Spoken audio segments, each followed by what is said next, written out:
کوئی نہیں سکتا کہ اب ملک کی سب سے بڑی جماعت کو اگر آپ اس کے اوپر کانٹا ڈالتے ہیں تو پھر جمہوریت پہ کانٹا ڈال دیتے ہیں. یہ تو کہیں ہوتا ہی نہیں ہے. تو اس لیے مذاکرات کرتے تھے کہ ہمیں بتائیں کہ آپ کا کیا روڈ میپ ہے. جب جنرل باجوہ گیا اس کے بعد پھر مذاکرات کی پوری کوشش کی, ہمیشہ پیغام پہنچائے, کوئی جواب نہیں آیا کیونکہ وہاں وہی پالیسی چل رہی تھی, وہی کانٹا ڈالا ہوا تھا. جب کانٹا ڈالا ہوا تو بات کیوں کریں گے کوئی. بات میں آج بھی کرنے کے لیے تیار ہوں, اور اس لیے کہ یہ عمران خان کی اب بات نہیں ہے, یہ پاکستان کی بات ہے. ہمارا ملک جس طرف جا رہا ہے اس ملک میں کوئی امید نہیں رہ جائے گی لوگوں کی. 10 لاکھ پاکستانی پروفیشنلز ملک چھوڑ کے چلے گئے ہیں. پاکستان کے ڈالرز ملک سے باہر انویسٹ ہو رہے ہیں. لوگوں کو پاکستان کے اوپر اعتماد ختم ہوتا جا رہا ہے, امید جا رہی ہے. اور اگر اسی طرح چلتا رہے تو آگے کوئی بھی ہوپ نہیں ہے.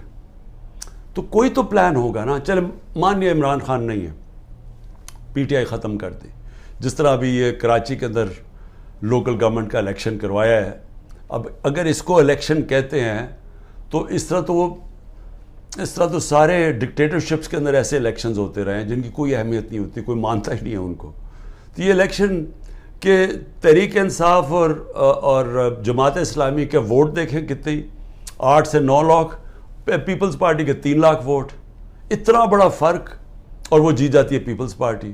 اور جس طرح وہ جیتی ہے پولیس کا استعمال کر کے, تو یہ تو کوئی الیکشن نہیں ہے, اور اس سے تو کوئی ملک کا فیوچر نہیں ہے. کیونکہ الیکشنز تب الیکشن مانے جاتے ہیں جب جس ملک میں رول آف لا ہوتا ہے, جس ملک میں انصاف ہوتا ہے, تاکہ جب انصاف ہوتا ہے وہ پھر صاف اور شفاف الیکشن کرواتا ہے. اس ملک میں عدلیہ ان کے حقوق کی حفاظت کرتی ہے, وہ پھر ملک آزاد ہو جاتا ہے. جمہوریت کا صرف مقصد ہی ایک ہوتا ہے, آزادی دینا. جمہوریت کے اندر اگر لوگ آزاد نہیں ہیں وہ جمہوریت نہیں ہے. اور جمہوریت کے اندر آزاد ادارے ہوتے ہیں, آزاد الیکشن کمیشن ہوتی ہے, آزاد عدلیہ ہوتی ہے, وہ لوگوں کے حقوق کی حفاظت کرتی ہے. جب لوگوں کی حقوق کی حفاظت کی جاتی ہے, فنڈامنٹل رائٹس کو پروٹیکٹ کرتے ہیں, قوم آزاد ہو جاتی ہے. اور آزاد قوم وہی اسی کی پرواز اوپر جاتی ہے. میں آپ کو مثال دیتا ہوں, ایسٹ جرمنی, ویسٹ جرمنی, دوسری جنگ عظیم کے بعد ایسٹ جرمنی کے اندر ڈکٹیٹرشپ آ گئی, ویسٹ جرمنی میں جمہوریت آ گئی. جب 50 سال کے بعد ایسٹ جرمنی آزاد ہوتا ہے اور اکٹھے ہوتے ہیں تو ایسٹ جرمنی پیچھے رہ جاتا ہے, ویسٹ جرمنی اوپر چلا جاتا ہے, ایسٹ جرمنی نیچے آ جاتا ہے. اسپین کی میں مثال دیتا ہوں, وہاں ڈکٹیٹرشپ آ گئی سیکنڈ ورلڈ وار کے بعد, فرینکو آ گیا, 30 سال ڈکٹیٹرشپ رہی, وہ پیچھے چلا گیا. اسپین سارا ویسٹرن یورپ جو ڈیموکریسی تھی آگے چلا گیا. Soviet Union, Second World War کے بعد 2 بڑی طاقتیں تھیں, امریکہ اور سوویت یونین.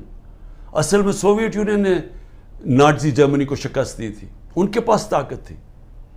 اور وہی سوویت یونین کے اندر وہ ہوا جو آج پاکستان میں ہو رہا ہے. اور ادھر سے وہاں وہ آزاد ہو گئے, وہ آزاد تھے, مغربی سوسائٹیز, ویسٹرن یورپ, امریکہ, وہ آگے نکل گئے. سوویت یونین ٹوٹ گیا. کبھی کوئی معاشرے میں جدھر آپ آزادی اس کی ختم کر دیتے ہیں, اس کی آپ پرواز ختم کر دیتے ہیں. نارتھ کوریا, ساؤتھ کوریا ایک ہی لوگ ہیں. ساؤتھ کوریا دیکھیں کدھر پہنچ گیا, کیونکہ آزاد ہے, جمہوریت ہے.